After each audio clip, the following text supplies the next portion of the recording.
एक बार फिर से आपको न्यूज 24 पर अपडेट दे दें। आज हरियाणा की वोटिंग खत्म हुई है, एग्जिट पोल आ गए हैं। 2 एग्जिट पोल जो आए हैं उनके मुताबिक हरियाणा में कांग्रेस की सरकार बन रही है, जबकि जम्मू कश्मीर में एनसी और कांग्रेस के गठबंधन को बढ़त दिखाई दे रही है।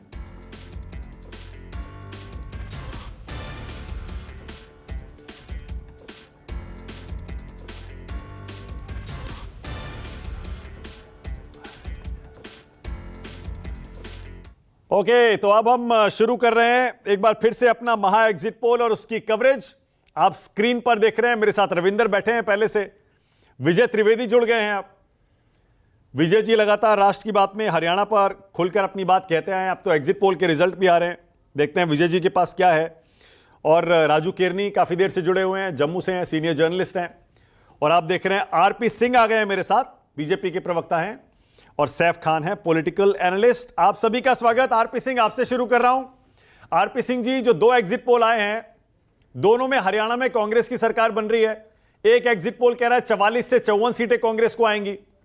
ये देखिए भास्कर का एग्जिट पोल है, दैनिक भास्कर का, आपको आएंगी 19 से 29।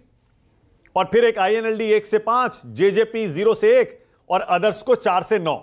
पहले हरियाणा की बात कर लेते हैं। और जो दूसरा एग्जिट पोल आया है रिपब्लिक और मैट्रिक्स का एग्जिट पोल तो हरियाणा में कांग्रेस को 50 से ऊपर दे रहा है। आरपी सिंह जी, आपका रिएक्शन।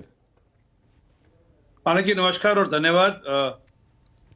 जरा ध्यान करिएगा छत्तीसगढ़ का एग्जिट पोल क्या कह रहा था, वो भी जरा आज दिखा दीजिए वापस से। तो क्या कि जब एग्जिट पोल का काम होता है और जब उसके सही परिणाम आते हैं तो कुछ चीजें बदल जाती हैं।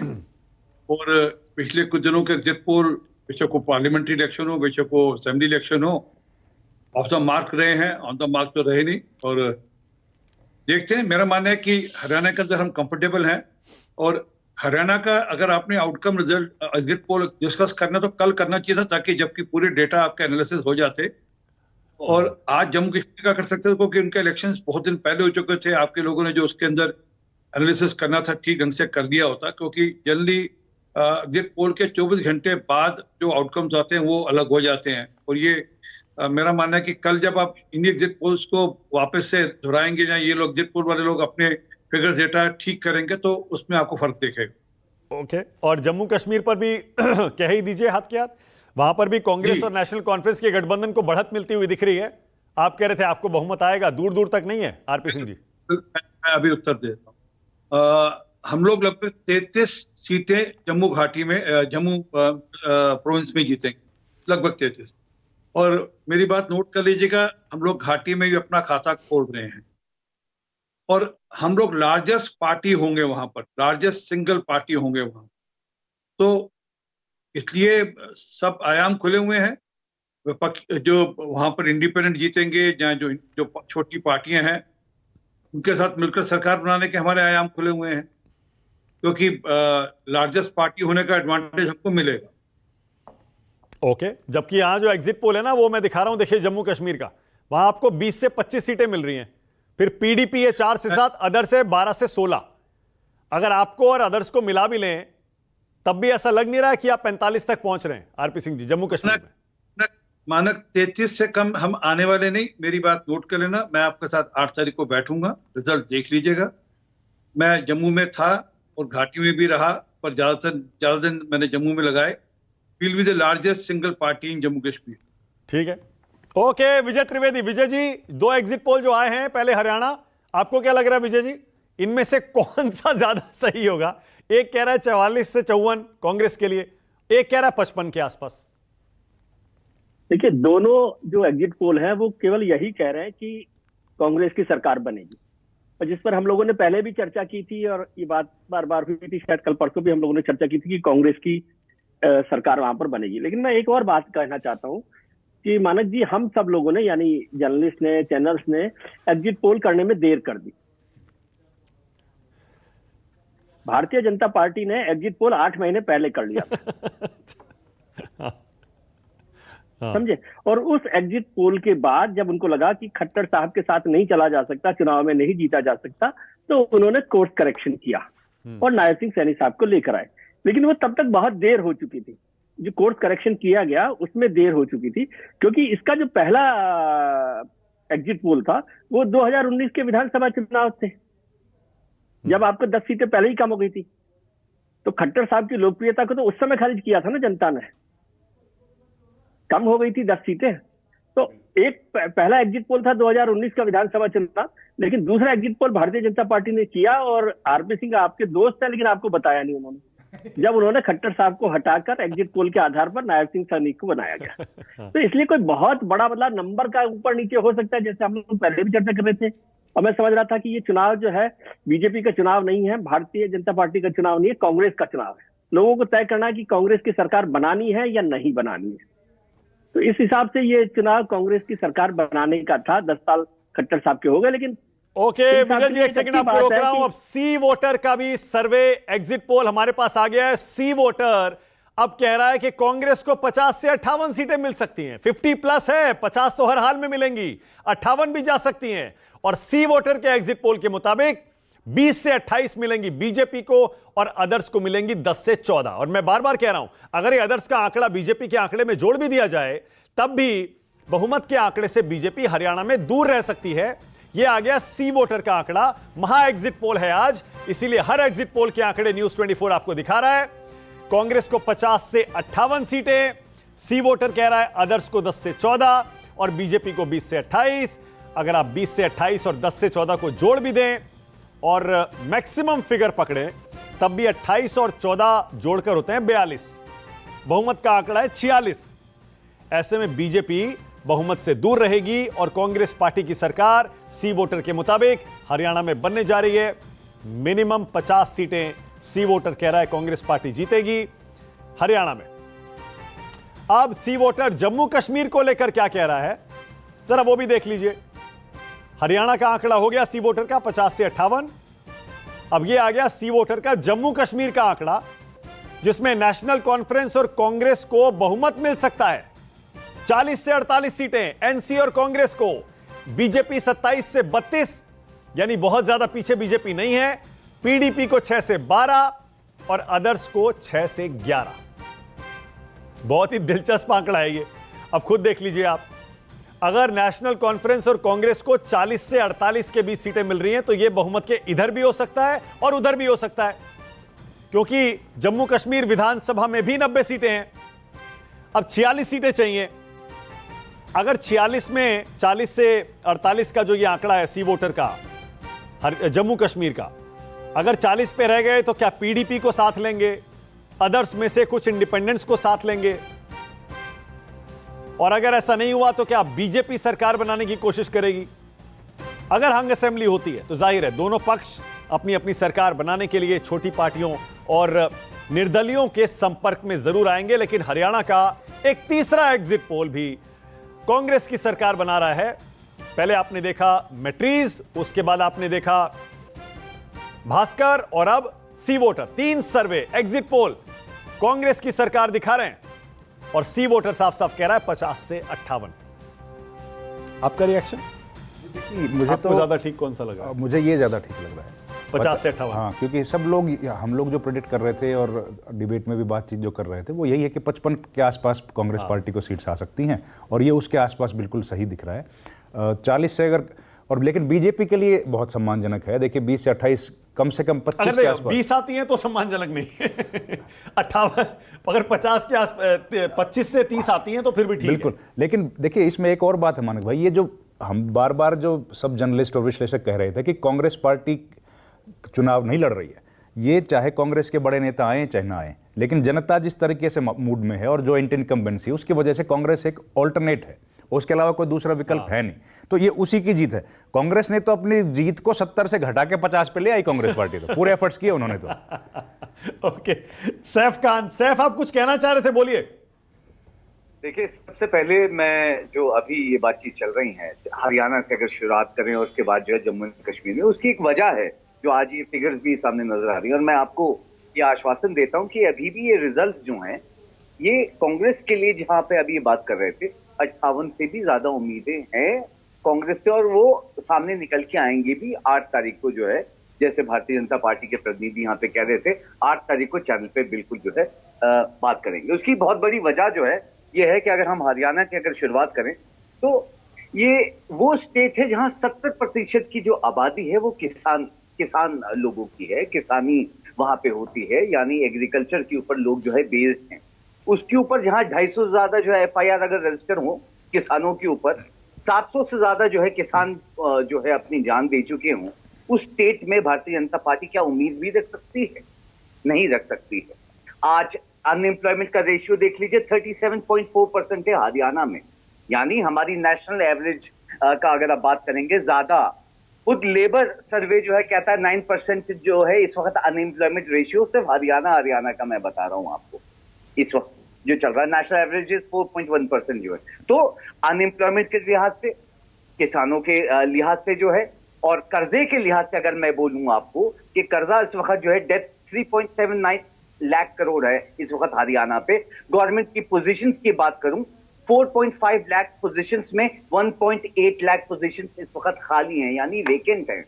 तो जब ऐसा प्रदर्शन रहेगा भारतीय जनता पार्टी का हरियाणा में, तो क्या उम्मीद रख सकते हैं आप? अच्छा, अगर इतने सारे मुद्दे थे आपके हिसाब से और एकदम गॉन केस था बीजेपी के लिए, तो हाल में लोकसभा चुनाव में 5 सीटें कैसे जीत ली फिर, और कांग्रेस से ज्यादा वोट कैसे ले लिया? मानक अभी भी ये गॉन केस ही है। 8 तारीख के रिजल्ट में जो है वो साफ हो जाएगा। यहाँ नहीं, मैं आपसे पूछ रहा हूं फिर लोकसभा में 5 सीटें कैसे दे दी हरियाणा ने बीजेपी को, और कांग्रेस से ज्यादा वोट क्यों दे दिया? ये सारे मुद्दे पिछले 3 महीने के नहीं है, सैफ ये पुराने मुद्दे हैं, सालों के मुद्दे हैं। नहीं साहब, ये बिल्कुल मुद्दे हैं और ये चलते आएंगे। मौजूदा मुद्दे जो है किसान जो है खासकर हरियाणा का, वो बहुत मेजर मुद्दा है और वो रहेगा ही रहेगा। और जहां पे आप लोकसभा की बात कर रहे हैं, जो है अलग अलग जो है आकलन आते हैं, अगर सीटें आ गई हैं लोकसभा में, तो वो रिजल्ट जो है विधानसभा की, इनके असेंबली के मुद्दे अलग रहते हैं और लोकसभा के। हाँ, सही कह रहे हैं आप, बिल्कुल ठीक है। वैसे ही जो है हम ये 8 तारीख को देख लेंगे। अब आते हैं जम्मू एंड कश्मीर के ऊपर मानक जो है, बहुत जल्दी आपको बता दूं, क्योंकि आर्टिकल 3 जो है 3.5 साल पीडीपी के साथ सरकार चला के भारतीय जनता पार्टी ने उनका हाथ छोड़ा, और उसके बाद जो मौजूदा लॉसेस 370 आर्टिकल के बाद जो है जो रहे वो ये रहे कि 5 लाख से ज्यादा तो जॉब लॉसेस हुए। और अगर मैं ये बोलूं आपको कि कश्मीर चेंबर ऑफ कॉमर्स और एंड इंडस्ट्री की रिपोर्ट है, 15,000 करोड़ के economical losses Jammu and Kashmir में। कैसे रिकवर करेंगे? आज जब इलेक्शंस का रिजल्ट आएगा, और जैसे आप आकलन दिखा रहे हैं कि अलग अलग पोर्टल जो हैं 40 से 48 सी वोटर कह रहा है, 40 से 48 कांग्रेस और एनसी को मिलेंगी। सरकार कैसे बनेगी अगर 40 आई तो बताइए। देखिए, कोशिश तो यही रहेगी, अगर हो सकता है कि एनसी के साथ ही फिर गठबंधन का जाहिर सी बात है, वो हो सकता है बिल्कुल जो है कांग्रेस का, और वो करेगी भी। और मेजॉरिटी में अगर नहीं आ रही है, मगर सरकार फॉर्मेशन तो क्लियर है कि कांग्रेस की ही होगी। अच्छा, ठीक है, ओके, ऑल राइट। राजू केरनी बेहतर बताएंगे, राजू भाई बताइए जरा, अगर मान लीजिए सी वोटर जो कह रहा है वैसा ही हो जाता है, एनसी और कांग्रेस को आ रही है 40 से 48, अगर वो 40 पे रह गया तो सरकार बनाने की संभावना किसकी ज्यादा है? आपने म्यूट किया है शायद, आपकी आवाज नहीं आ रही है। हाँ बोलिए, अब आ रही है, बोलिए। एक चीज जो है वो हम जो है वो मिस कर रहे हैं, क्योंकि अगर बीजेपी 33 सीटों के ऊपर आके रुक जाती है तो बीजेपी के पास 5 सीटें एक ऐसी हैं जो कि एलजी जो है उपराज्यपाल जो है नॉमिनेट करेंगे, और वो नॉमिनेट करेंगे होम मिनिस्ट्री के कहने पे, होम मिनिस्टर की रिकमेंडेशन के ऊपर। जाहिर सी बात है 5 के 5 एमएलए जो है, और उनको जो है वोट डालने का भी अधिकार होगा। तो अब जो आंकड़ा है वो 48 का है, 46 का नहीं है। तो इस तरह से बीजेपी अगर 33 पे आके रुक जाती है तो 5 सीटें उनके पास जो है नॉमिनेटेड भी आ जाएंगी, तो 33-5 38 हुई। तो उस समय जो है एक पेच ये फंस जाएगा कि सिंगल लार्जेस्ट पार्टी होने के नाते क्या एलजी। आपकी आवाज ठीक से नहीं आ रही है राजू भाई, जरा ठीक करवा रहा हूं उसको। राजू केरनी की आवाज ठीक करिए जरा, टेक्निकल प्रॉब्लम है, 1 सेकंड रुकिएगा प्लीज। विजय त्रिवेदी, विजय जी आपको क्या लग रहा है, सरकार बनाने की रेस अगर जम्मू कश्मीर में शुरू होती है, हंग असेंबली होती है, ज्यादा चांसेस किसके हैं विजय जी? क्योंकि बाकी देश में अगर ऐसा होता तो हम मानते कि बीजेपी इस रेस में आगे रहती है, जम्मू कश्मीर में भी आगे रहेगी क्या? देखिए मानक जी, हम लोग चर्चा कर रहे हैं तब भी था कि बीजेपी की सबसे बड़ी पार्टी के तौर पर आने की संभावना है, अब भी बनी हुई है कि क्या संभावना बनती है। और जैसे केरनी साहब ने भी कहा कि 5 सीटों का जिक्र वो कर रहे थे, लेकिन एनसी और यदि कांग्रेस 40 से ऊपर चली जाती है, ये 40 सीटों पर भी आती है, तो मुश्किल होगा भारतीय जनता पार्टी के लिए वो बनाना। हालांकि जम्मू कश्मीर को देखें तो वहां पर कोई भी पार्टी केंद्र में जो सरकार है उसके साथ मिलकर सरकार बनाना चाहती है। तो लेकिन अब पीडीपी ने यहां पर बहुत आई नहीं है कि कुछ होगा, और एनसी और कांग्रेस के साथ मिलकर लड़ा है, तो क्या वो एनसी निकलकर भारतीय जनता पार्टी के साथ आ सकती है? या जो प्रॉक्सी वार में कैंडिडेट खड़े किए थे आपने भारतीय जनता पार्टी ने घाटी में, वो कितने आपका साथ देते हैं, मतलब कितने लोग जीत कर आते हैं, वो इंपॉर्टेंट है। उनको भी याद रखिए, ये जो निर्दलीय या दूसरी छोटी छोटी पार्टियों के कैंडिडेट हैं वो बीजेपी के ही सपोर्ट के लिए हैं। नहीं विजय जी, एक तो वो सेकंड, इसको विजय जी, इसको अगर इस तरह से देखें, मान लीजिए इंडिपेंडेंस, देखिए दो अलग अलग चीजें हैं। एक एनसी और पीडीपी, उनको हम एक खांचे में रख देते हैं, वो वहां की लोकल पार्टियां हैं। एक है इंडिपेंडेंट्स, जिनको शायद बीजेपी ने सपोर्ट किया, कुछ को एनसी ने किया, कुछ को पीडीपी कांग्रेस ने किया। अगर मान लीजिए बीजेपी और कांग्रेस एनसी गठबंधन दोनों को जरूरत पड़ जाती है कुछ इंडिपेंडेंट्स की, तो कश्मीर घाटी के इंडिपेंडेंट्स किसको सपोर्ट करना पसंद करेंगे? उनके लिए आसान कांग्रेस एनसी के साथ जाना होगा या बीजेपी के साथ? नहीं, कोई देखिए, एनसी पीडीपी कांग्रेस को छोड़ दें तो बाकी सभी जो उम्मीदवार हैं मोटे तौर पर बीजेपी के साथ जाएंगे, और मोटे तौर पर उनको ज्यादातर कैंडिडेट्स को, इंडिपेंडेंट हो या छोटी पार्टियां हैं, उनको भारतीय जनता पार्टी ने सपोर्ट किया है। और ये तैयारी आज से नहीं हुई, ये डीडीसी से हुई है। जब डिस्ट्रिक्ट डेवलपमेंट काउंसिल के चुनाव हुए, जब भारतीय जनता पार्टी ने और केंद्र सरकार ने पूरे पैसे का फ्लो बदल दिया, पहले पैसा केंद्र सरकार का श्रीनगर में जाता था और वो उसको बदलकर उन्होंने डीडीसी में भेज दिया, तो वो तो ताकत वहां पर हो गई। इसको थोड़ा समझने की कोशिश कीजिए ना, ये मसला है। और दूसरा जो राजू केरनी साहब कह रहे हैं 5 कैंडिडेट परमानेंट वो जो बनाएंगे नॉमिनेटेड मेंबर्स हैं, वो नॉमिनेटेड मेंबर्स एलजी के पास तो हैं, लेकिन मैं बताऊं यदि एनसी की सरकार बनती हो या बहुमत आ रहा हो तो भारतीय जनता पार्टी के लिए खतरनाक होगा कि वो नॉमिनेटेड मेंबर 5 अपने बना लें, क्योंकि फिर वो मामला अदालत तक चला जाएगा। ये अधिकार अलग बात है कि एक इलेक्टेड गवर्नमेंट के बाद कोई एलजी जो है 5 नॉमिनेटेड मेंबर बना दे, ये आज की तारीख में लीगली बहुत संभव नहीं है। लेकिन मुझे लगता है उनके पास इंडिपेंडेंट ज्यादा है और जो छोटी पार्टी है वो भी उनके साथ है। एनसी का तो ये ब्लॉक पूरा मिल गया ना, अब इसमें पीडीपी जल्दी से जल्दी उनके साथ आकर गवर्नर साहब के पास पहुंच जाएगी कि हम तीनों साथ हैं, राइट, तब तो हो सकता है। लेकिन बाकी ये तीनों फिगर के अलावा सारा फिगर को आप फिलहाल सिंह साहब के साथ जोड़ कर रखिए। सिंह साहब से बहुत दोस्ती है कश्मीर के लोगों की। हाँ ठीक है, ओके। अब राजू भाई जरा ये बताइए, जैसे विजय जी कह रहे हैं और सच भी है, जम्मू कश्मीर की जितनी भी पार्टियां रही हैं वो दिल्ली में केंद्र सरकार के साथ अपने संबंध बनाकर रखना चाहती हैं, बहुत सारे रीजन है उसके। आपको लगता है राजू भाई या तो पीडीपी या फिर नेशनल कॉन्फ्रेंस, अगर कोई हंग असेंबली की सिचुएशन आती है, बीजेपी के साथ जा सकती है क्या? देखिए, राजनीति में जैसे कहते हैं कि कोई भी परमानेंट दोस्त नहीं, कोई भी परमानेंट दुश्मन नहीं, तो ऐसा ही जो है ये कश्मीर की पॉलिटिक्स जो है ये पल पल जो है वो बदलती रहती है। मौसम बाद में बदलता है, पॉलिटिक्स कश्मीर की पहले बदलती है। हालांकि जो वोटिंग जो है, जो कंपेनिंग हुई थी, कंपेनिंग लास्ट फेजेस में आते आते माइनस बीजेपी थी कि बीजेपी को कश्मीर घाटी में हमने घुसने नहीं देना है। लेकिन अब जो हालात बन रहे हैं, अगर जरूरत पड़ी तो हम ये भी देख सकते हैं, हालांकि फारूक अब्दुल्ला ने कल ही अपने बयान में ये कहा था कि उसकी बीजेपी के साथ कोई ऐसा नहीं है, वो आईएनडीए विलाप के साथ ही है। लेकिन कश्मीर में पहले भी देखा है कि नेशनल कॉन्फ्रेंस जो है बीजेपी के साथ सरकार बना चुकी है। सेंटर में जो है उमर अब्दुल्ला मिनिस्टर बने रहते, पीडीपी पिछली बार बना चुकी है। लेकिन पीडीपी जो है इसलिए बीजेपी के साथ जाना नहीं चाहेगी कि पीडीपी को उसका खमियाजा इन चुनावों में जो है वो भुगतना पड़ा है। बीजेपी पार्लियामेंट में भी पीडीपी का कोई कैंडिडेट जो है वो जीत के नहीं आया, इवन महबूबा मुफ्ती चुनाव हार गई थी। और इस बार भी जो आंकड़े अभी तक एग्जिट पोल में आ रहे हैं वो 4 से 7 के बीच में आ रहे हैं, यानी बिल्कुल छोटी पार्टी के तौर पे उसके आंकड़े आ रहे हैं। नेशनल कॉन्फ्रेंस कश्मीर घाटी से एक बड़ी पार्टी के तौर पे जो है वो उभर के आ रही है, जबकि जम्मू से जो है बीजेपी जो है एक बड़ी पार्टी के तौर पे उभर के आ रही है। अब देखना ये रहेगा, क्योंकि बीजेपी के पास अगर 33 का आंकड़ा भी पहुंच जाता है तो बीजेपी जो है 5 सीटें जो नॉमिनेशन वाली हैं, जिसमें 2 विमेन कैंडिडेट होंगे, 2 कश्मीरी हिंदू कैंडिडेट होंगे और एक जो है पाक ऑक्युपाइड जम्मू कश्मीर का जो है वहां का विस्थापित रिफ्यूजी जो है वो कैंडिडेट जो है उसको जो है चुना जाएगा और उसको जो है वोटिंग राइट भी होंगे। यानी कि टोटल जो है अब आंकड़ा जो है 48 का है।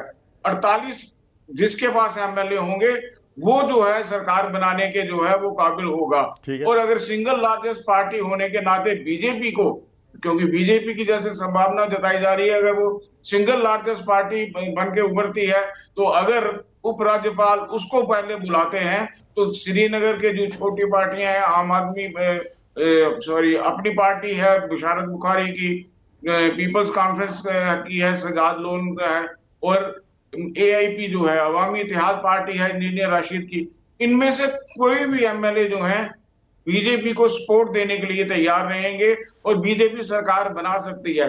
लेकिन ये सरकार कितनी देर चलेगी? इंजीनियर रशीद के एमएलए बीजेपी को सपोर्ट करेंगे, इसकी संभावना पता नहीं मुझे, आप ज्यादा जानते होंगे, मुझे कम लगती है, क्योंकि उनको तो बीजेपी की सरकार में ही जेल में डाला गया।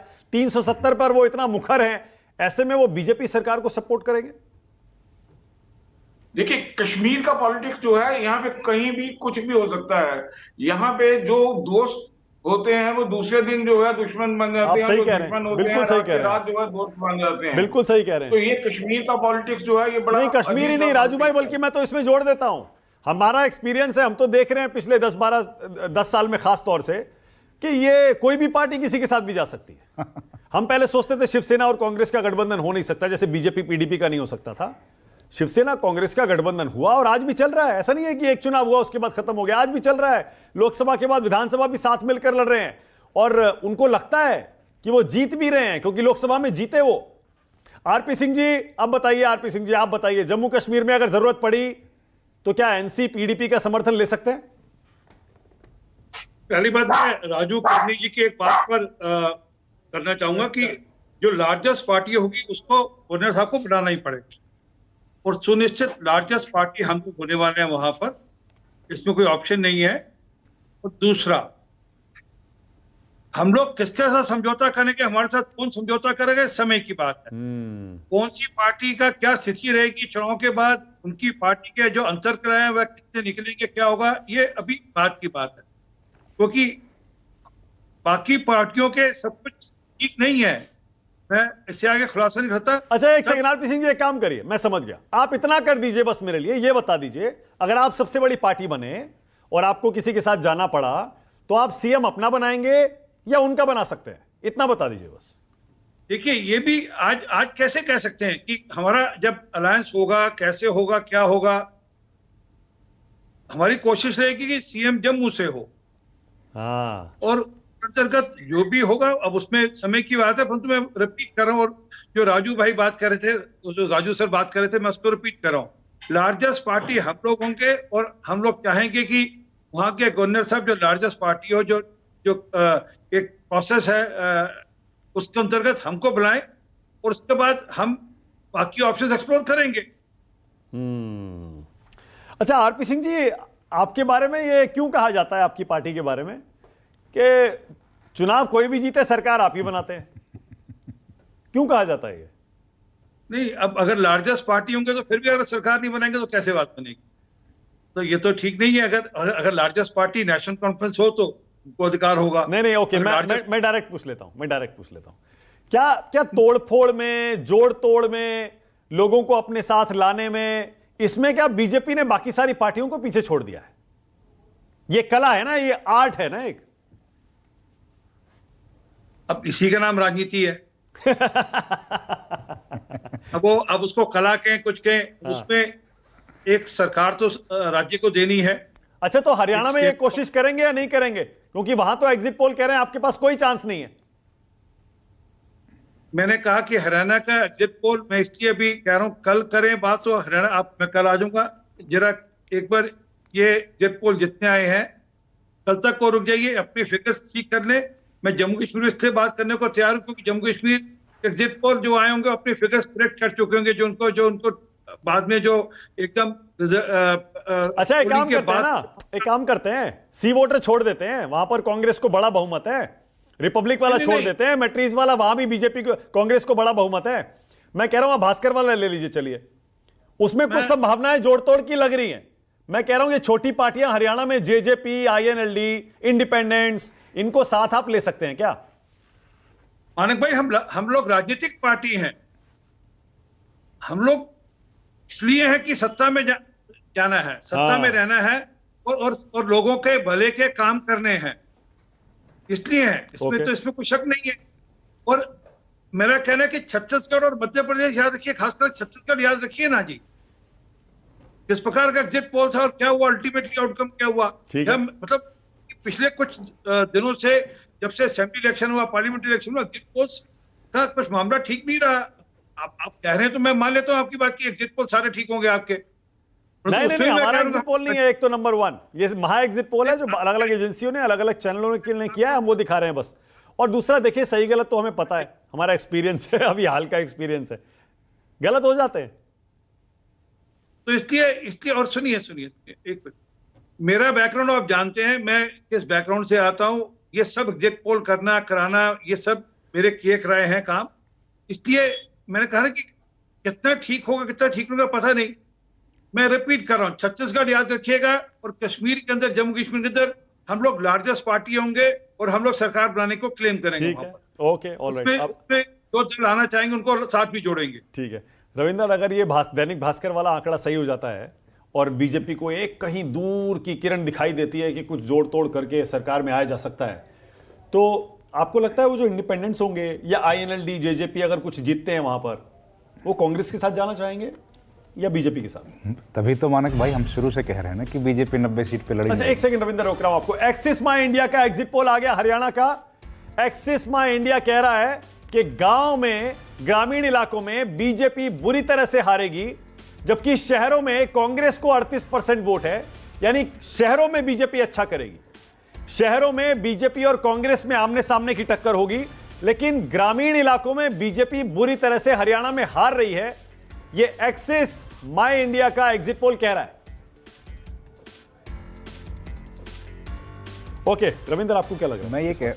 ये तो बिल्कुल यही है। इसीलिए वजह से तो वो 55 सीटों वाली बात सही निकल रही है ना सर, जो हम कह रहे हैं, क्योंकि ग्रामीण इलाका लगभग 70% तो हरियाणा ग्रामीण ही है, जो खेती क्यारी पर आधारित ग्रामीण इलाका है, जहां पर बेरोजगारी की समस्या है, जहां पर जो अग्निवीर की इशू है, ये सब इशू, पहलवान का इशू, ये तमाम सेंटिमेंटल इशूज तो उसी इलाके में हैं। शहरों पर तो इसका प्रभाव बहुत सीमित है, लेकिन दिक्कत ये है ना कि शहरों में वोट परसेंट बहुत कम है। इस बार वोट जो पड़ा है शहरों में, उसमें और ग्रामीण इलाकों में जो अभी तक के आंकड़े हमने देखे, उसमें तो कई जगह पर तो 20-20% का अंतर है। तो ये तो बहुत एक चिंता की बात बीजेपी के लिए है ही। और मुझे लगता है ये दिखाया जा रहा है, ये एक बुरी हार की तरफ इशारा है। अब गाँव में अगर इतनी बुरी हार हो रही है बीजेपी की, तो मानक भाई एक बात और तय मानिए कि फिर 60 सीट से ऊपर आएगी कांग्रेस पार्टी की, क्योंकि 70% तो ग्रामीण है। अब कितने तो ऐसे विधानसभा क्षेत्र हैं जिसमें 10,000 वोट का भी शहर नहीं पड़ता, उसमें तो सारे के सारे ग्रामीण हैं, और 90-100% ग्रामीण इलाके हैं। तो वहां पर अगर इस तरह की हालत है तो फिर तो 60 से काम चलेगा ही नहीं। 60 से भी ज्यादा हो सकती है, 100% हो जाएगा अगर ये सही बात है तो। ओके, अगर हरियाणा में, रविंद्र कह रहे हैं, अगर हरियाणा में ग्रामीण इलाकों में कांग्रेस पार्टी बड़ी बढ़त हासिल करती है, इसका मतलब यह होगा कि हरियाणा में कांग्रेस को और बड़ी जीत मिल सकती है। जितना एग्जिट पोल बता रहे हैं उनसे भी बड़ी जीत मिल सकती है। एक्सिस माई इंडिया का एग्जिट पोल, अभी उसके शुरुआती रुझान हमें दिख रहे हैं, और वो शुरुआती रुझान हम आपको दिखा रहे हैं आपकी स्क्रीन पर। आंकड़ों का हमें इंतजार है। शुरुआती रुझान कह रहे हैं ग्रामीण इलाकों में कांग्रेस पार्टी बड़ी बढ़त की तरफ है, जबकि शहरी इलाकों में बीजेपी और कांग्रेस की आमने सामने की टक्कर है। शहरी इलाकों में वोटिंग भी हमने देखा कम हुई है। इससे अंदाजा यही लगता है कि हरियाणा में बीजेपी इस बार सत्ता से बाहर रह सकती है। और अभी तक जितने भी एग्जिट पोल आए, ये चौथा एग्जिट पोल है। एक्सिस माई इंडिया का एग्जिट पोल चौथा एग्जिट पोल है जो यह कह रहा है कांग्रेस पार्टी बीजेपी से हरियाणा में आगे निकल रही है। मेरे साथ रविंद्र रैना जुड़ेंगे अभी, जम्मू कश्मीर के बीजेपी के अध्यक्ष भी हैं। मुझे पता है वो और ज़्यादा बेहतर तरीके से बता पाएंगे अगर हंग असेंबली हुई तो बीजेपी की रणनीति वहां पर क्या होगी। पर ये जरा एक बार हरियाणा के सारे एग्जिट पोल एक साथ दिखाइए रविंद्र, एक एक करके जरा मुझे समझाइए। पहले देखिए सी वोटर देखते हैं। पहले सी वोटर कह रहा है 50 से 58, अदर्स 10 से 14। जी, अदर्स का यह आंकड़ा सी वोटर में 10 से 14 का है। बिल्कुल ठीक है।